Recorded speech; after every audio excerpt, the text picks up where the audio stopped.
सोचिए जरा, ठीक इस वक्त हमारे सिर के ऊपर सैकड़ों हजारों किलोमीटर की ऊंचाई पर एक बहुत बड़ा एक इनविजिबल नेटवर्क दौड़ रहा है। और सच कहूं तो इसके बिना हमारी आज की जिंदगी चली नहीं सकती। पर सवाल यह है कि आखिर ये है क्या। तो चलिए आज की इस पड़ताल में ऑर्बिट में छिपी इसी दुनिया को समझने की कोशिश करते हैं। ये सब हमारी रोज की जिंदगी का हिस्सा है ना? लेकिन क्या कभी सोचा है कि इन सब के पीछे एक ही टेक्नोलॉजी काम कर रही है? एक ऐसी टेक्नोलॉजी जिस पर हम इतने निर्भर हैं कि शायद ही कभी उसके बारे में सोचते हों। और जवाब है सैटेलाइट्स। ये ऑर्बिट में छिपी हुई एक ऐसी दुनिया है जो असल में हमारे जीने का तरीका तय करती है। तो ठीक है, चलिए अब सीधे मुद्दे पर आते हैं और देखते हैं कि हमारे ऊपर ये जो उड़ रहा है वो असल में कर क्या रहा है। तो सबसे पहले बात करते हैं उन सैटेलाइट्स की जिनका हमारी रोजमर्रा की जिंदगी पर सबसे डायरेक्ट असर पड़ता है। ये वो गुमनाम हीरो हैं जो हमारे दिन को मुमकिन बनाते हैं। इन्हें आप ऐसे समझिए जैसे स्पेस में बड़े बड़े शीशे तैर रहे हों।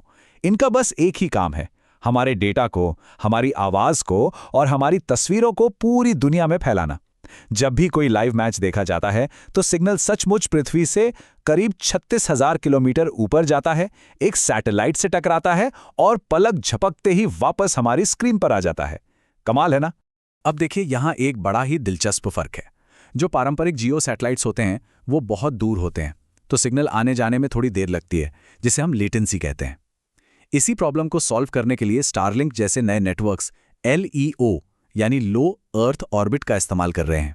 ये पृथ्वी के काफी करीब हैं, जिससे इंटरनेट सुपर फास्ट चलता है। लेकिन हाँ, इसके लिए हजारों सैटेलाइट्स का एक पूरा जाल बिछाना पड़ता है। कभी सोचा है कि फोन को हमारी लोकेशन इतनी सटीक कैसे पता चल जाती है? इसका सारा क्रेडिट जाता है नेविगेशन सैटेलाइट्स को। हमारा फोन एक नहीं बल्कि एक साथ कम से कम 4 सैटेलाइट से कनेक्ट होता है। हर सैटेलाइट एक बहुत ही सटीक टाइम सिग्नल भेजता है।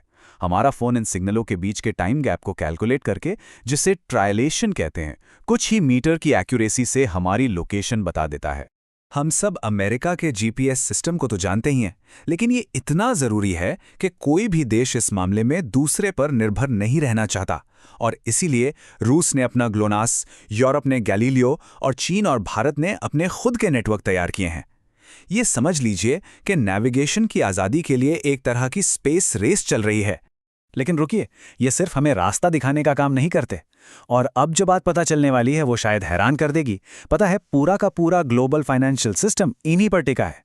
हर बैंक ट्रांसफर, हर स्टॉक ट्रेड, इन सब को टाइम स्टैम्प करने के लिए इन सैटेलाइट्स के अंदर लगी सुपर एक्यूरेट एटॉमिक घड़ियां ही काम आती हैं।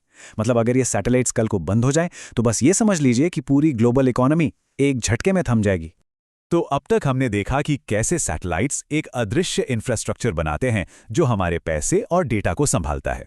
अब चलिए उन सैटेलाइट्स की तरफ बढ़ते हैं जो इसी तरह चुपचाप हमारे ग्रह पर नजर रखकर हमें सुरक्षित रखते हैं। ये सच में आकाश में हमारी आंखें हैं। इसे समझने का सबसे अच्छा तरीका है एक home security system. Geostationary satellite एक फिक्स्ड कैमरे की तरह हैं जो एक ही जगह पर टिके रहते हैं और किसी खास इलाके पर, जैसे कि कोई खतरनाक तूफान, लगातार 24 घंटे नजर रखते हैं। वहीं दूसरी तरफ पोलर ऑर्बिटिंग सैटेलाइट एक गश्त करने वाले गार्ड की तरह हैं जो ध्रुव से ध्रुव तक घूमकर दिन में 2 बार पूरी पृथ्वी को स्कैन करते हैं ताकि हमें एक ग्लोबल पिक्चर मिल सके। मौसम सैटेलाइट्स तो बादलों को देखते हैं, लेकिन अर्थ ऑब्जर्वेशन सैटेलाइट्स के पावरफुल कैमरे सीधे जमीन पर फोकस करते हैं। और ये इतने शक्तिशाली होते हैं कि सैकड़ों किलोमीटर ऊपर से किसी पार्किंग लॉट में खड़ी कारों के बीच की सफेद लाइनें भी साफ देख सकते हैं। इसका सबसे बेहतरीन उदाहरण है लैंडसैट प्रोग्राम।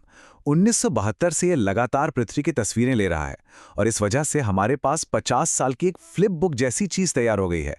इससे साइंटिस्ट ये देख सकते हैं कि हमारे शहर कितने फैले, ग्लेशियर कितनी तेजी से पिघल रहे हैं या फिर अवैध माइनिंग कहां-कहां हो रही है। और अब हम एक ऐसी दुनिया में कदम रख रहे हैं जिसके बारे में बहुत कम बात होती है। जासूसी सैटेलाइट्स। सरकारें और सेनाएं इन अरबों डॉलर की मशीनों का इस्तेमाल ऑर्बिट की खामोशी से खुफिया जानकारी जुटाने के लिए करती हैं।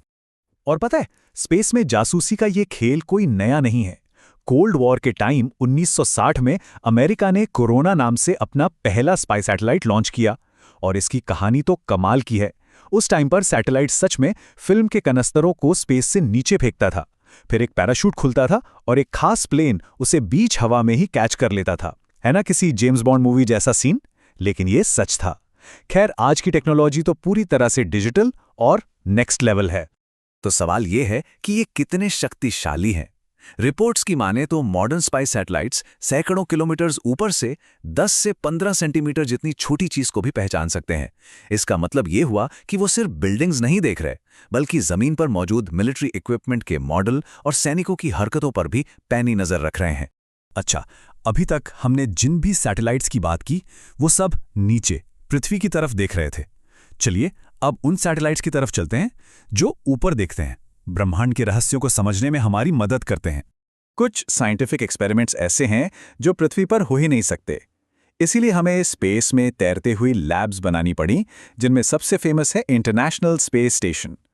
यहाँ एस्ट्रोनॉट्स माइक्रोग्रेविटी में इंसानी डीएनए पर क्या असर होता है और क्या स्पेस में खाना उगाया जा सकता है, इन सब पर रिसर्च कर रहे हैं। ये सारे एक्सपेरिमेंट्स हमें मंगल जैसे ग्रहों पर लंबे समय तक रहने के लिए तैयार कर रहे हैं।